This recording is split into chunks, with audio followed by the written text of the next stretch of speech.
प्रिय भक्तों, नवरात्रि में छठे दिन माता दुर्गा के छठे स्वरूप देवी कात्यायनी की पूजा की जाती है। राक्षस महिषासुर का नाश करने के लिए देवी पार्वती ने कात्यायनी माता का रूप धारण किया था। इस रूप में देवी पार्वती को योद्धा रूप में पूजा जाता है। चतुर्भुजधारी देवी कात्यायनी शेर पर सवार हैं। इनके बाएं हाथों में कमल पुष्प और तलवार शोभायमान है तथा दाहिने हाथों में अभय और वरद मुद्रा धारण किए हुए हैं। धार्मिक ग्रंथों के अनुसार महर्षि कात्यायन की पुत्री होने के कारण देवी का नाम कात्यायनी पड़ा था। देवी कात्यायनी अपने भक्तों के समस्त शत्रुओं का नाश करके उन्हें अभय वर प्रदान करती हैं। अतः आइए इस चलचित्र के माध्यम से हम सभी बड़े ही श्रद्धापूर्वक देवी कात्यायनी के मंत्र, ध्यान, स्तोत्र और कवच का पाठ करते हैं। ओम देवी कात्यायन्यै नमः। या देवी सर्वभूतेषु मां कात्यायनी रूपेण संस्थिता। नमस्तस्यै नमस्तस्यै नमस्तस्यै नमो नमः।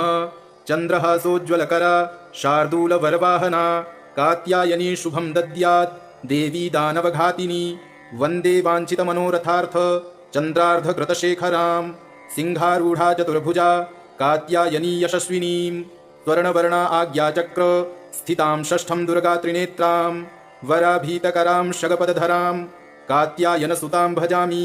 पटाम्बरपरिधानां स्मेरमुखी नानालङ्कारभूषितां मञ्जीरहारकेयूरकिङ्किणी रत्नकुण्डलमण्डितां प्रसन्नवदना पल्लवाधरां कान्त कपोलां तुगंकुचां कमनीयां लावण्यां त्रिवली विभूषितनिम्ननाभिं कञ्चनाभां वराभयं पद्मधरा मुकुटोज्ज्वलां स्मेरमुखी शिवपत्नी कात्यायनसुते नमोऽस्तुते।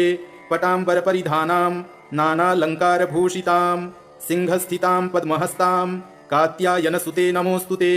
परमानन्दमयी देवी परब्रह्म परमेश्वरी परमशक्ति परमभक्ति कात्यायनसुते नमोऽस्तुते। विश्वकर्त्री विश्वभर्त्री विश्वहर्त्री विश्वप्रीता विश्वाचिन्ता विश्वातीता कात्यायनसुते नमोऽस्तुते।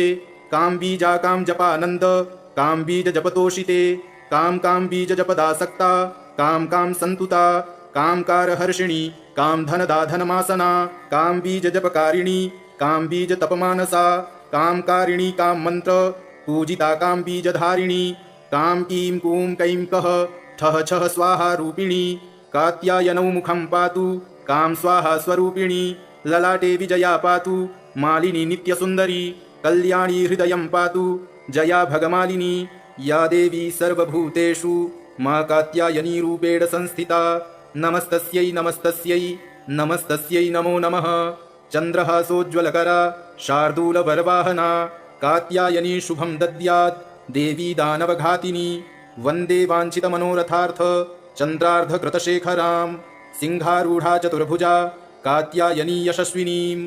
स्वर्णवर्णा आज्ञाचक्र स्थितां षष्ठं दुर्गा त्रिनेत्रां वराभीतकरां शगपदधरां कात्यायनसुतां भजामि। पटाम्बरपरिधानां स्मेरमुखी नानालङ्कारभूषितां मञ्जीरहारकेयूरकिङ्किणी रत्नकुण्डलमण्डितां प्रसन्नवदना पल्लवाधरां कान्त कपोलां तुगंकुचां कमनीयां लावण्यां त्रिवली विभूषितनिम्ननाभिं कञ्चनाभां वराभयं पद्मधरा मुकुटोज्ज्वलां स्मेरमुखी शिवपत्नी कात्यायनसुते नमोऽस्तुते।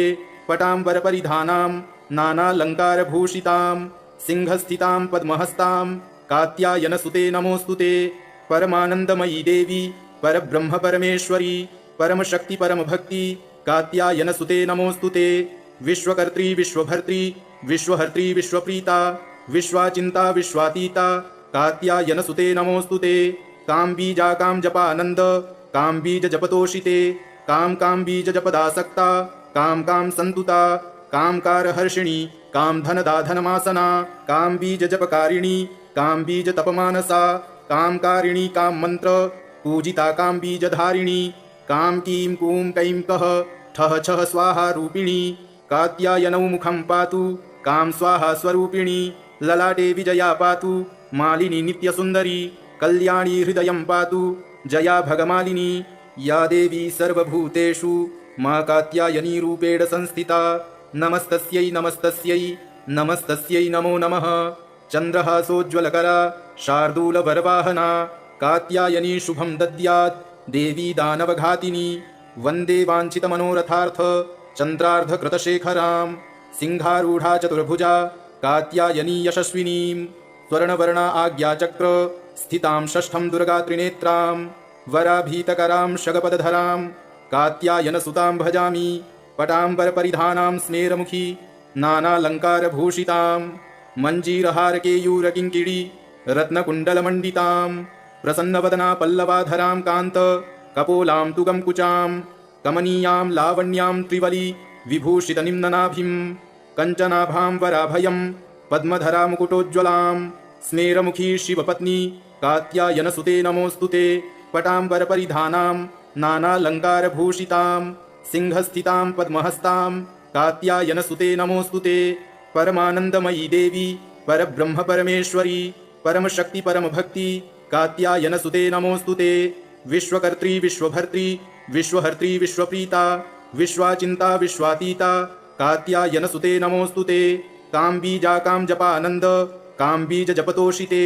काम बीज जपदासक्ता काम संतुता कामकारहर्षिणी कामधनदाधनमासना काम्बीज जपकारिणी काम्बीज तपमानसा कामकारिणी काममन्त्र पूजिता काम्बीजधारिणी काम कीं कूं कैं कः ठः छः स्वाहा रूपिणी कात्यायनौ मुखं पातु काम स्वाहा स्वरूपिणी ललाटे विजया पातु मालिनी नित्यसुन्दरी कल्याणी हृदयं पातु जया भगमालिनी या देवी सर्वभूतेषु मा कात्यायनी रूपेण संस्थिता नमस्तस्यै नमस्तस्यै नमस्तस्यै नमो नमः चन्द्रहासोज्ज्वलकरा शार्दूलवरवाहना कात्यायनी शुभं दद्यात् देवी दानवघातिनी वन्दे वाञ्छितमनोरथार्थ चन्द्रार्धकृतशेखरां सिंहारूढा चतुर्भुजा कात्यायनी यशस्विनीं स्वर्णवर्णा आज्ञाचक्र स्थितां षष्ठं दुर्गा त्रिनेत्रां वराभीतकरां शगपदधरां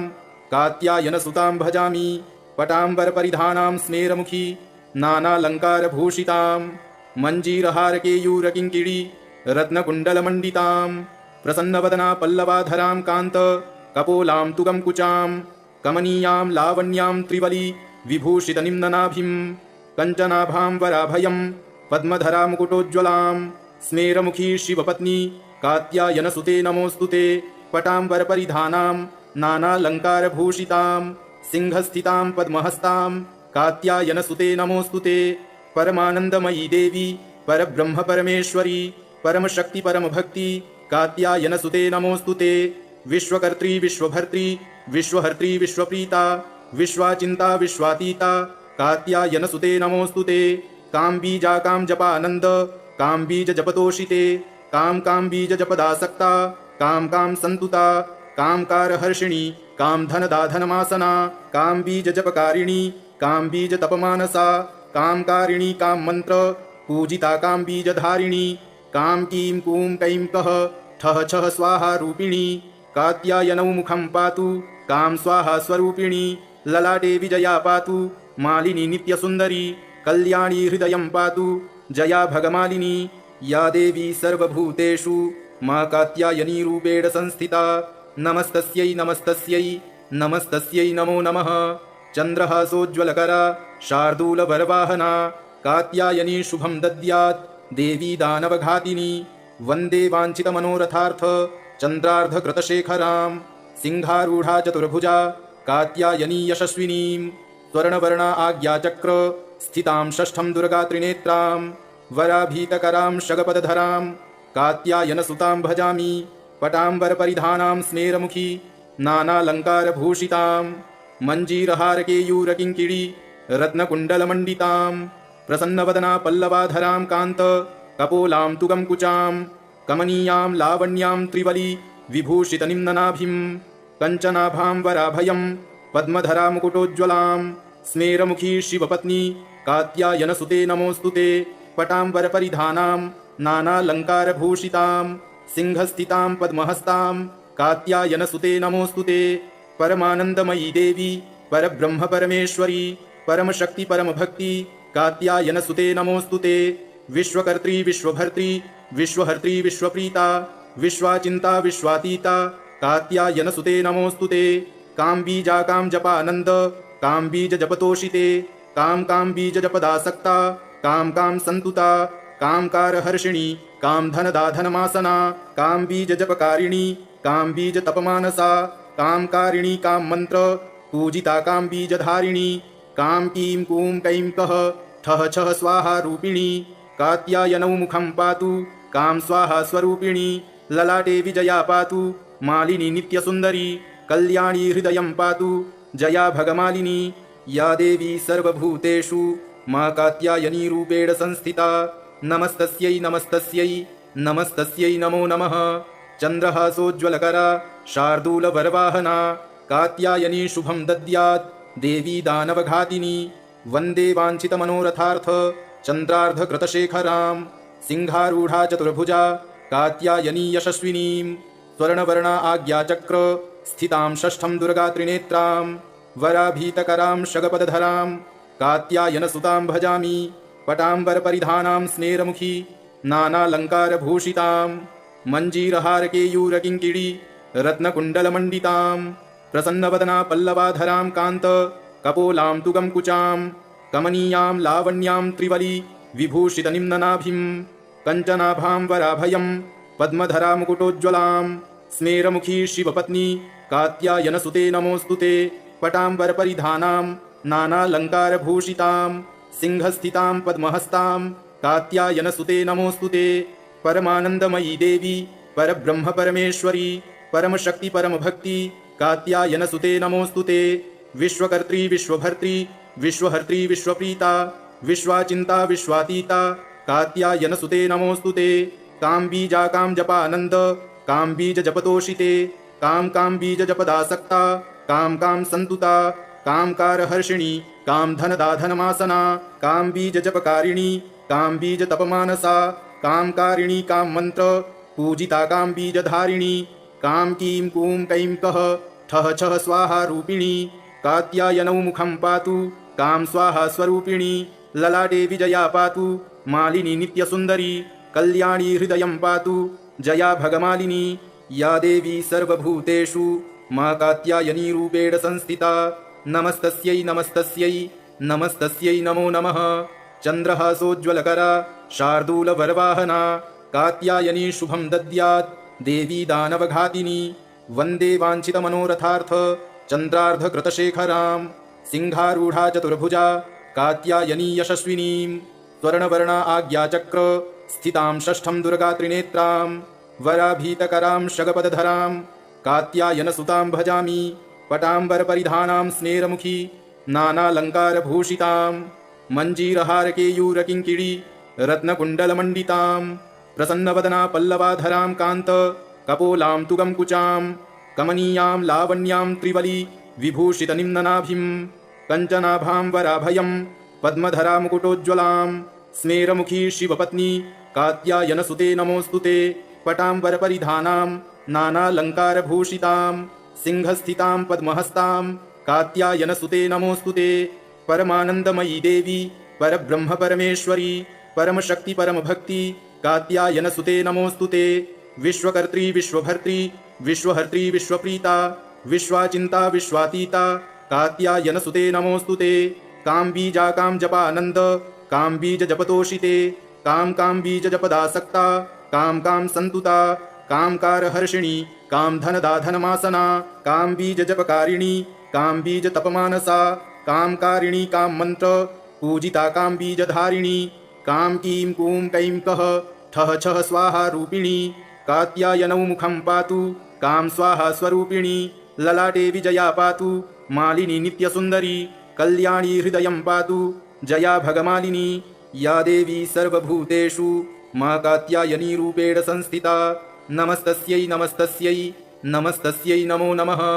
चन्द्रहासोज्ज्वलकरा शार्दूलवरवाहना कात्यायनी शुभं दद्यात् देवी दानवघातिनी वन्दे वाञ्छितमनोरथार्थ चन्द्रार्धकृतशेखरां सिंहारूढा चतुर्भुजा कात्यायनी यशस्विनीं स्वर्णवर्णा आज्ञाचक्र स्थितां षष्ठं दुर्गा त्रिनेत्रां वराभीतकरां शगपदधरां कात्यायनसुतां भजामि पटाम्बरपरिधानां स्नेरमुखी नानालङ्कारभूषितां मञ्जीरहारकेयूरकिङ्किणी रत्नकुण्डलमण्डितां प्रसन्नवदना पल्लवाधरां कान्त कपोलां तुगंकुचां कमनीयां लावण्यां त्रिवली विभूषितनिम्ननाभिं कञ्चनाभां वराभयं पद्मधरा मुकुटोज्ज्वलां स्मेरमुखी शिवपत्नी कात्यायनसुते नमोऽस्तुते पटाम्बरपरिधानां नानालङ्कारभूषितां सिंहस्थितां पद्महस्तां कात्यायनसुते नमोऽस्तुते परमानन्दमयी देवी परब्रह्म परमेश्वरी